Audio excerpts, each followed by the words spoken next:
दोस्तों, इस वीडियो में हम 3 बहुत ही इम्पोर्टेंट पॉइंट को डिस्कस करने वाले हैं। आपको वीडियो को ध्यान से देखना पड़ेगा, तब आपके सामने चीज़ें एकदम क्लियर हो पाएँगी। पहला पॉइंट क्या है कि मुझसे लोग पूछते हैं कि कैसे हम पता लगाएँ कि हमारी ऑक्यूपेशन बेसिस पे हम 189 वीज़ा, 190 वीज़ा और 491 वीज़ा अप्लाई करने के लिए एलिजिबल होते हैं या नहीं होते हैं। सेकंड होता है कि हम अपनी ऑक्यूपेशन को किस तरह से चेक करें। मतलब अगर हम बात करें एंस्को कोड की, जिसको अगर आप देखोगे तो नाम चेंज हो गया, उसको ऑस्का कोड हो गया है, OSCA।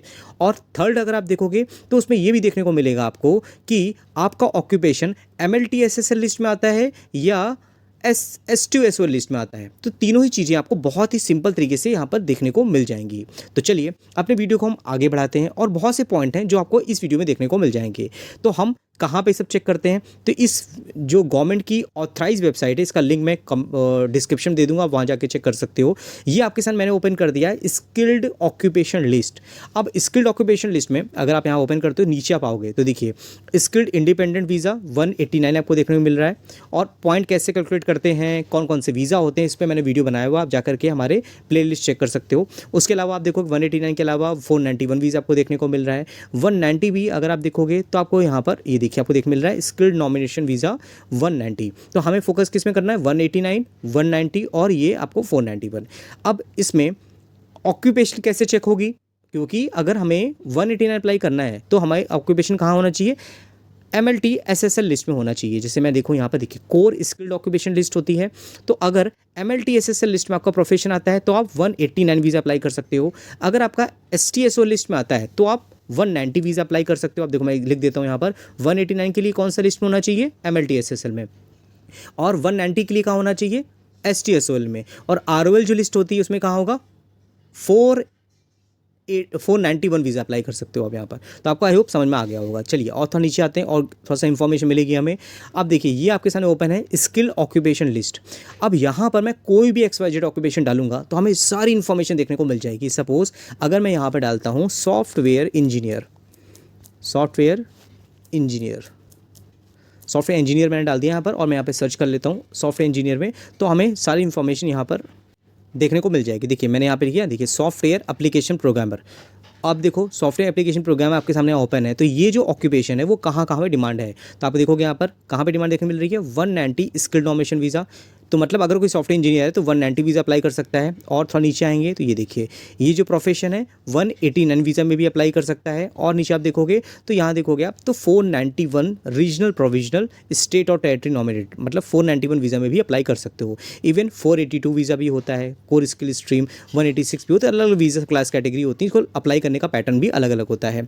अब हम ये देखेंगे कि ये जो ऑक्यूपेशन है वो कौन सी लिस्ट में आता है, तो देखोगे MLTSSL लिस्ट में। मतलब अगर आपका MLTSSL लिस्ट में है तो आप किसके लिए एलिजिबल होते हो, 189 वीज़ा के लिए, यस। और अगर आपका MLTSSL लिस्ट में है तो ऑटोमेटिकली आप 190 में भी अप्लाई कर सकते हो और 491 में भी अप्लाई कर सकते हो। समझ में आ गया। देखिए सॉफ्टवेयर इंजीनियर आपको देखने को मिल रहा है, सॉफ्टवेयर इंजीनियर की भी देखो 189 में क्वालिफाई कर रहा है, 190 में भी देखने को मिल रहा है यहाँ पर, उसके अलावा 491 में देखने को मिल रहा है। तो अगर आपका ऑक्यूपेशन MLTSSL लिस्ट में आता है तो आप तीनों ही ऑक्यूपेशन तीनों ही सब क्लास कैटेगरी में अप्लाई करने के लिए एलिजिबल हो जाते हो।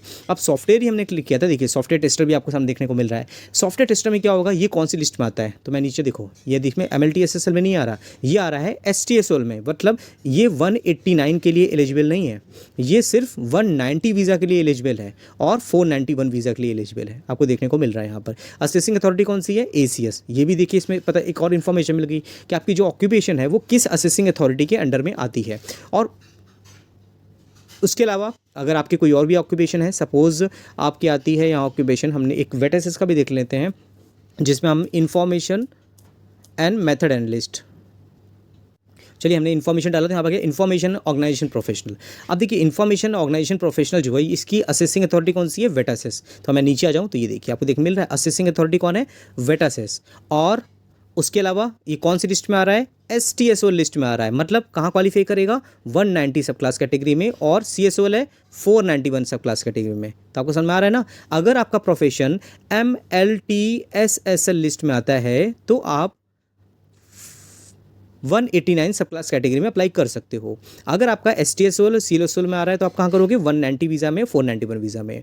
आई होप आपको चीज़ें समझ में आ रही होंगी। और देखो हेल्थ इन्फॉर्मेशन मैनेजर जो होता है वो किस में आ रहा है, STSOL में, मतलब सिर्फ 190 वीज़ा में क्वालिफाई करेगा, इसकी असेसिंग अथॉरिटी वेट असेस होगा। तो आपको समझ में आ गया होगा कौन सी ऑक्यूपेशन की असेसिंग अथॉरिटी कौन सी है, वो कैसे चेक करना है, कौन सी सब क्लास कैटेगरी में अप्लाई कर सकते हैं वो भी चेक करना आपको आ गया है, और उसके साथ में कौन सा वीज़ा अप्लाई करना है सब क्लास कैटेगरी के साथ में, किस लिस्ट में क्वालिफाई कर रहे हो ऑक्यूपेशन लिस्ट में, वो भी आपको पता करना यहाँ पर आ गया है।